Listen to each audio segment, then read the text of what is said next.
Okay, so what we're looking at today is writing probabilities. Now, you'll be used to writing probabilities when you say impossible or certain or likely or unlikely or even chance. Not when you get to GCSE.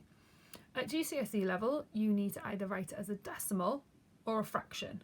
And what I'm going to show you today is how to write them as a fraction.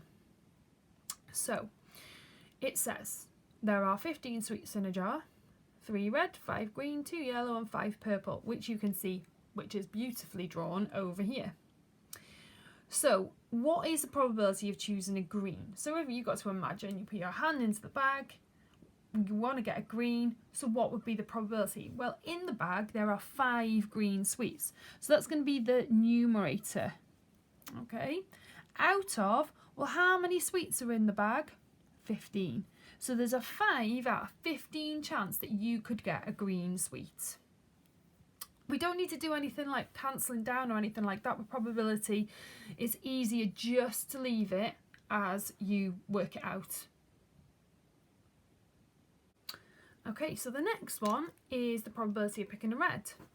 So the probability of picking a red is 1, 2, 3 this time. So there are 3 reds in the bag. Again, out of 15. Okay, the third one, what is the probability of picking an orange? Well, in the bag, all I've got is red, green, yellow and purple. There aren't any orange. It's not a trick. This does come up. Your answer would be 0.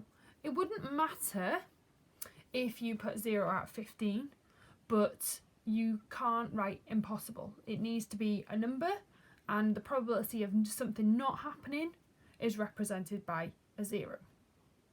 Okay, the last part, a green, a yellow or a purple.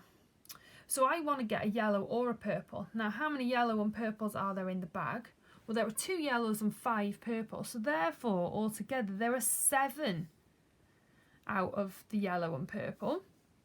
And again, it's still out of 15. So this one, when you've got 2 choices where it uses that word or, you need to add up all together what they make and then put it out of how many are in the bag altogether.